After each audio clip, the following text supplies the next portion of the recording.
Hello, I'm Geraint Hardy and welcome to the Healthy Work in Wales podcast, brought to you by Public Health Wales.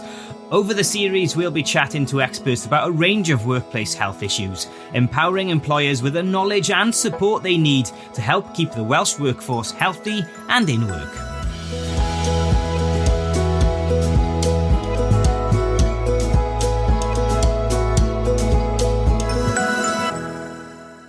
In this episode, we'll be talking about environmental sustainability and what this means for employers in and around Wales.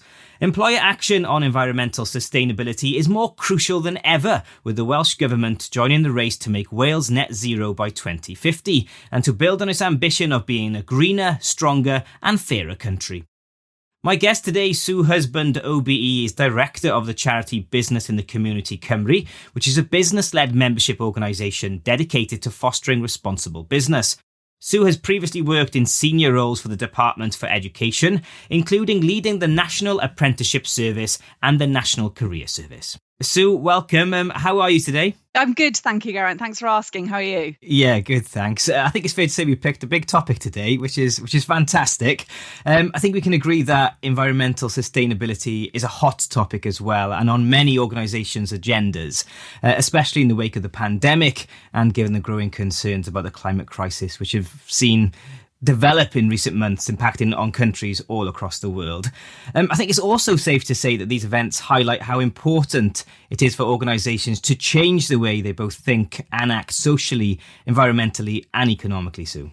Oh, absolutely, Geraint. And as Business in the Community's director here in Wales, I'm actually fortunate enough to work with hundreds of organisations across the country who are already acting responsibly and doing their bit, whether that's socially, environmentally and economically. But the reality is every single business in Wales has a role to play in taking action to avert the climate crisis. And we all need to do so much more. And one of the things that we pride ourselves on at Business in the Community, or BITC, is that we work with our members to continually improve not just their responsible business practice, but also to use that collective impact for the benefit of communities. Our members want to share their best practice. They want to support others to do more and generally work for the good of all. And I think that is the most important thing that we can all do. Not just become individual responsible businesses, but actually work together to help Wales to become a responsible business nation. I think it'd be helpful for the listeners actually just to share the areas that our members focus on, because they look at developing a skilled and inclusive workforce, ensuring work is good for everyone, innovating to sustain and regenerate the planet, which is what we're focusing on today, and building thriving communities. And they're all interlinked. And I think if we're truly to tackle the climate challenge in front of us, we've got to look at our communities, the work we provide, and the skills and the shape of the workforces to have the impact that we need, because the climate crisis is here and it's now. And we all know we're facing this task alongside multiple societal challenges. We're in the midst of a global pandemic. Our cost of living is rising. And I think, for your listeners, that awareness of the inequalities in Wales in health and wealth are growing. And there's increasing concern that our children's lives aren't going to be good as ours. And that can't be right. This is not the world that you and I want. It's definitely not the world that we want in Wales. And Wales, being the first nation to declare a climate emergency, it was the first nation to appoint a Future Generations Commissioner. We're a proud and ambitious nation, and we've all got to do more. We've got to act now. And I think the need for personal and vitally organisational leadership on climate and social justice has never been so stark. Yeah, and with that in mind then, let's look at this from a business perspective and how organisations can do their bit to become more sustainable and help protect the planet for our future generations, our kids and their kids, of course, as well, and further generations. Why does employer action to becoming more sustainable matter, and what are the benefits? Oh, it matters, I think, because without employer action, we won't be able to make the changes that we so urgently need. So despite the huge challenge, I'm genuinely optimistic about the positive impact that we can have. That's businesses, organisations and citizens across Wales. We know that by 2030, the UK needs to have delivered on its commitment to limit global warming to 1.5 degrees Celsius, something many consider only possible by achieving a net zero carbon economy. And the Welsh Government has set out a plan to get to a net zero Wales by 2050, but are clear that this means we start now with a decade of action. And it'll be companies that see tackling climate change as part of their future-proofing their business that really prosper in this changing world. But it can't be done alone. It needs collaboration. That's between businesses, governments, civil society. And our research actually shows that this is what citizens want. There are benefits attached. So BITC and YouGov conducted some research late last year. We did this with members of the public and businesses. And a report that we've just released that is freely available called The Right Climate for Business, Leading a Just Transition, actually shares insights from this research and some recommendations. So we can deliver what we could call a fair and an inclusive transition to net zero, resilient future where people can thrive and nature can thrive. And if I can, Geraint, I'll just share a few of the benefits that we found. Firstly, the big one. People want to work for and buy from companies that are taking climate action. And they will remove their business or as employees take action within companies that are not. 72% of people from the survey say it's important that the businesses they buy from take climate action. And while people see government as primarily responsible for driving action on climate, they do see businesses as having responsibility. And I think crucially, customers want the businesses they buy from to be taking climate action. Societies, attitudes are changing. The younger generation are demanding those of us with power and with influence to take our responsibility for employees, our communities and the environment seriously. And there's a significant benefit for businesses to tap into this movement and demand for businesses to do more. And lastly, I'd say innovation, increasing brand value, engaging new customers and attracting new talent. They're all among the rewards. Business is really challenging right now. And I think taking climate action, businesses need to understand this is vital to your long-term success and attracting talent into your organization. So despite these benefits, our research still shows that actually most people don't know what businesses are doing to tackle climate action. And those that do know don't trust businesses to keep their promises. So with trust in businesses to act on climate dangerously low, I think it's up to businesses and their leaders to really show, rather than tell, how they're acting to address the climate crisis. And the last point I want to make is that both businesses and the public believe that within our current system, the risks and the benefits of climate change will not be fairly distributed. The people and organisations that are already most vulnerable stand to lose even more. But that's not inevitable. I think in the words of a young climate activist speaking at COP26, it is now up to business leaders to prove us wrong. Yeah, indeed it is. So there you mentioned lots of hopes, lots of targets, and then you mentioned that word trust.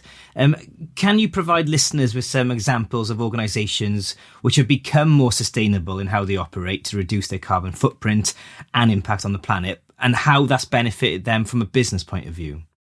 Oh, absolutely. I'd love to. I'll start with one that I think really demonstrates that sustainability can be good for business. So a company listeners will be familiar with, media company Sky. One of the changes they've made is to a key product as part of their commitment to become net zero by 2030 by delivering carbon neutral TV. Sky has launched the first TV to be certified as a carbon neutral product. Their new product, Sky Glass, saves energy because it's bringing 3 devices into one. And it's the only TV currently that comes in recyclable packaging, free from single-use plastic. They've also been working with natural capital partners to invest in energy attributable certificates to power Sky Glass with renewable electricity for its first year of use and offset with renewable energy generation projects. So one simple example, a more local one, South Wales Police, who've been looking at turning green. So as well as their fleet, which they've really reviewed, they're also they've created a state-of-the-art police learning college that addresses climate change impacts and fulfills the Wellbeing of Future Generations Act. It's including 50% reduction of the building's embodied carbon footprint, renewable energy investments, sustainable urban drainage and blue-green infrastructure. And the college also benefits the wellbeing and climate resilience of the local community. And a final one, this change doesn't have to be product driven or even related to your core business. Sometimes it could just be a happy byproduct. For example, Anglian Water Services, who are using their waste heat to power food production. And Anglian Water partnered with Greencoat Capital and Oast House Ventures to develop two of the country's largest greenhouses, warmed by waste heat from their water recycling centres. And these greenhouses can produce 12% of the UK's tomatoes. They've created 300 permanent new jobs and reduced the carbon footprint of tomato production by 75%. And, that's just so unexpected, but it's a wonderful story about how a business can do good with things that are byproducts of their industry. So just three simple examples of organisations that have become more sustainable in their operations, but we've got dozens of other case studies available on BITC's website. Yeah, some good stats there. I like the tomato one in particular.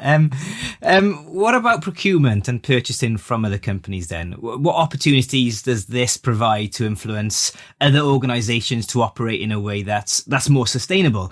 Have you got examples you can draw on to illustrate how this can be done?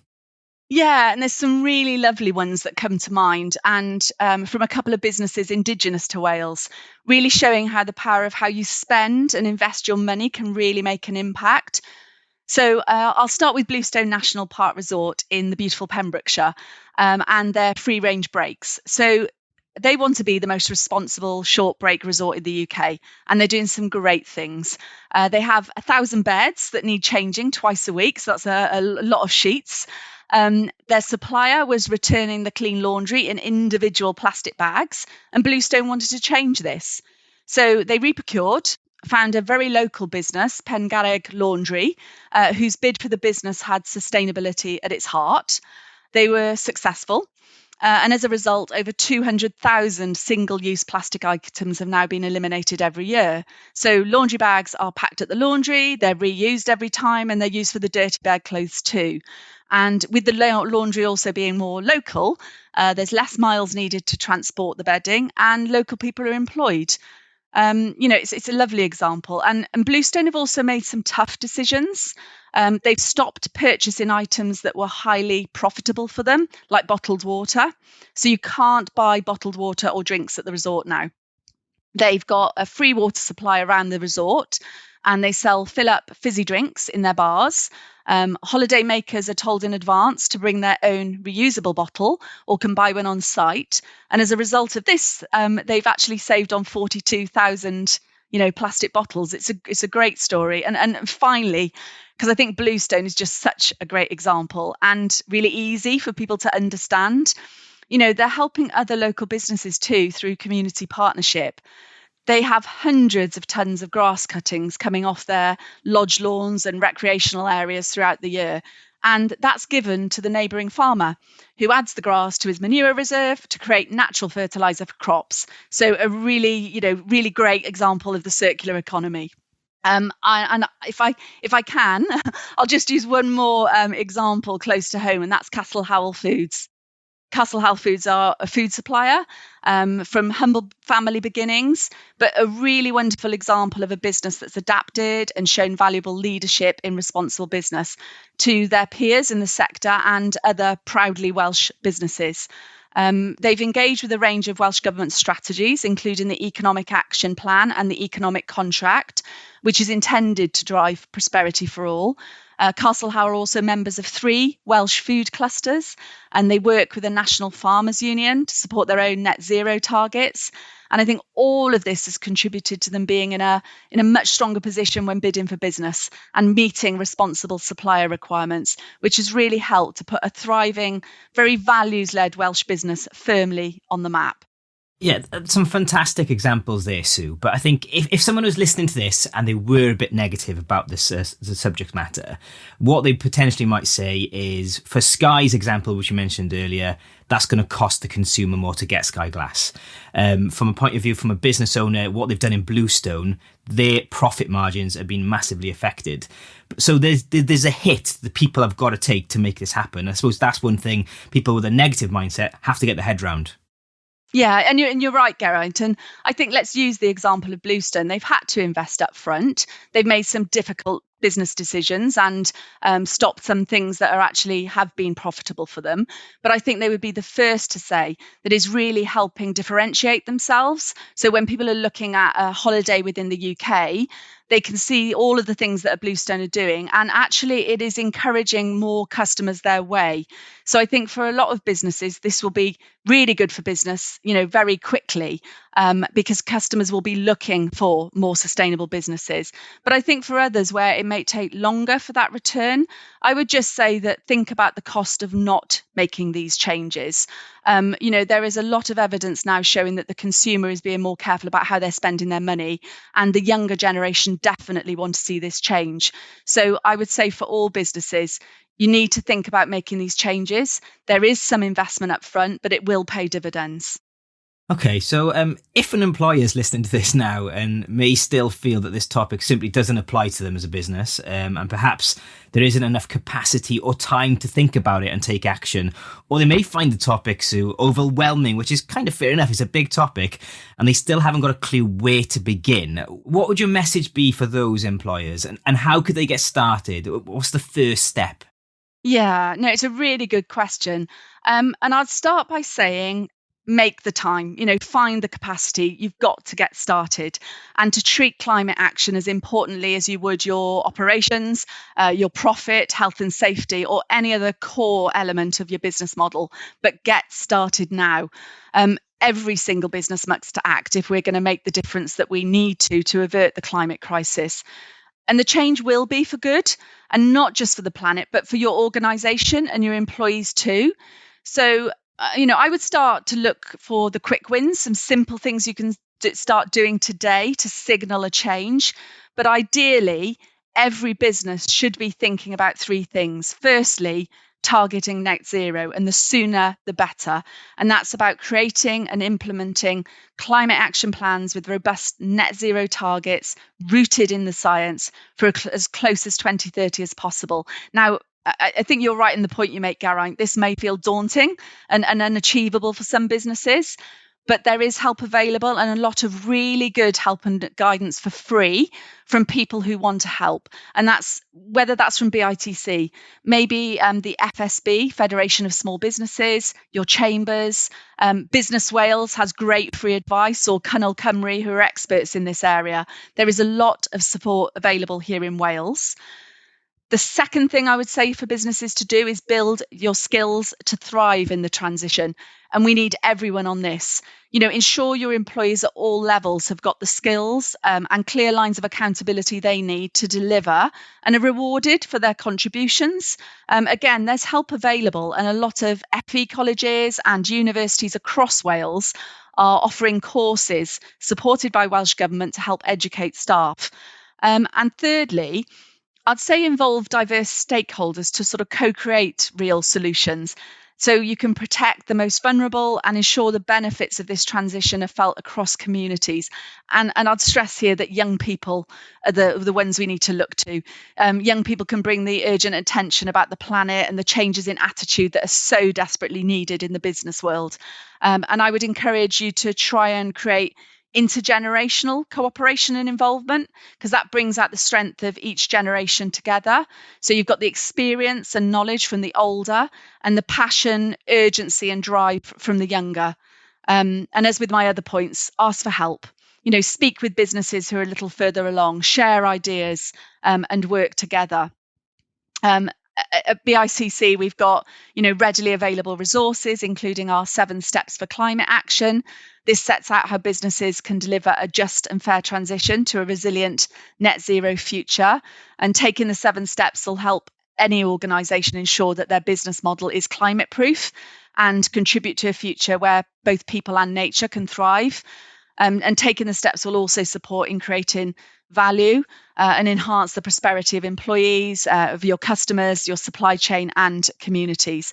And I think, we all need a sustainable business model and one that's built to last. Yeah, it's funny, isn't it? Yeah, you mentioned young people there. Young people, they know what's going on. They care already. It's kind of the older generation needs to be educated on this. So some really valuable information and links there in societies that can really help the older generation, the business leaders, adapt their natural way of living, because they need to make that change. Yeah, no, absolutely. And, the Future Generations has a Young Leaders Academy, and there are some fantastic young brains coming through that. And that might be something that businesses connect with them. I know they're looking for business mentors for their young leaders. So that might be a route that businesses want to go to get some, young brains on how their businesses can adapt. Yeah. So taking all this useful information on board, it's fantastic, this, Sue. As an employer, how can you engage your workforce to get involved? And furthermore, with the pandemic, which has pushed a lot of us to work from home, how can organisations promote and encourage their staff, and perhaps also their clients as well, to live a more sustainable lifestyle away from the workplace? So the first thing I'd say that we've all got a responsibility to do more and to live our lives more sustainably.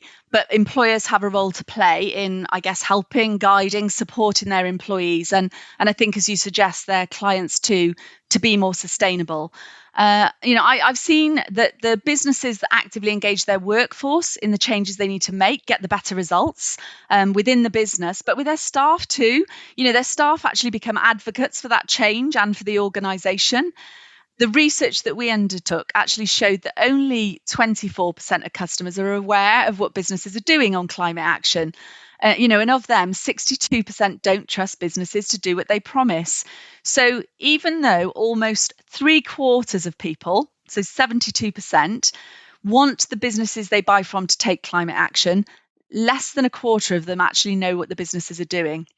And even within businesses, most employees are unaware of what their organisation is doing or don't think their employers are doing enough.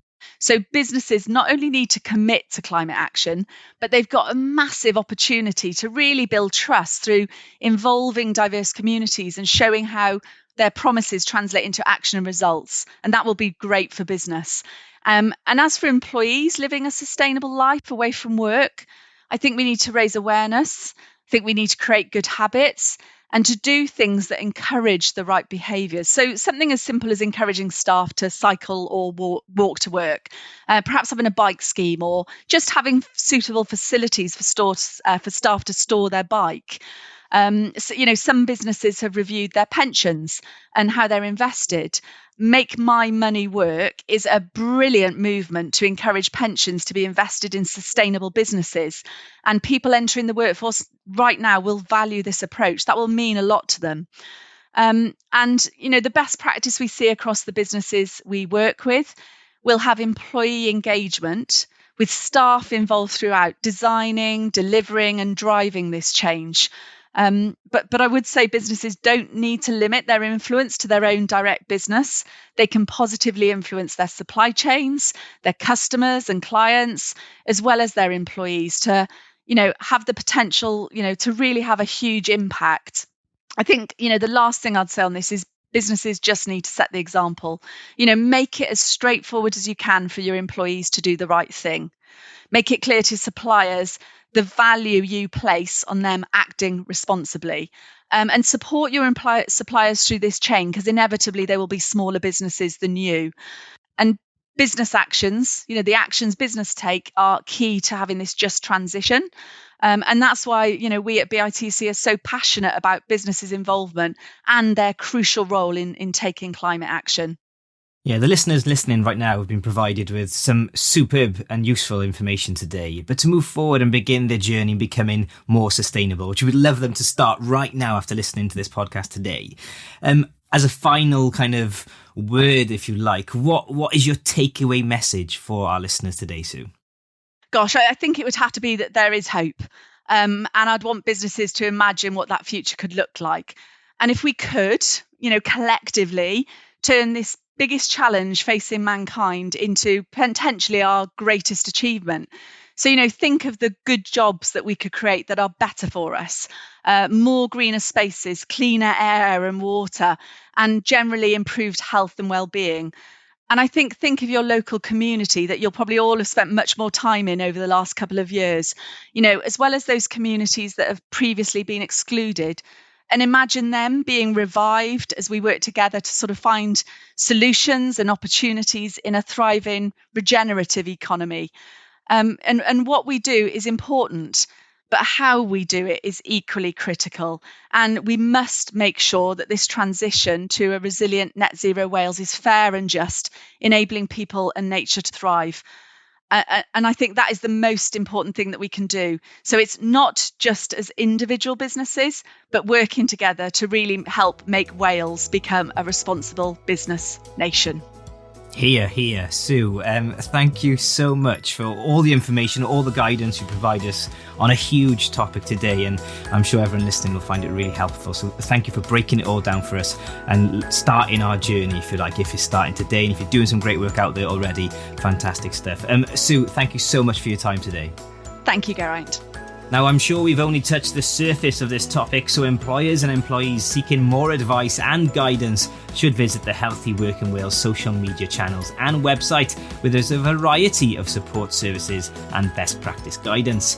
That's it for this episode of the Healthy Work in Wales podcast. Thank you for listening. We really hope you enjoyed this episode, so please do rate, review, share and subscribe. I'm Geraint Hardy, and this is the Healthy Work in Wales podcast for Public Health Wales. Diolch am wrando. Thanks for joining us.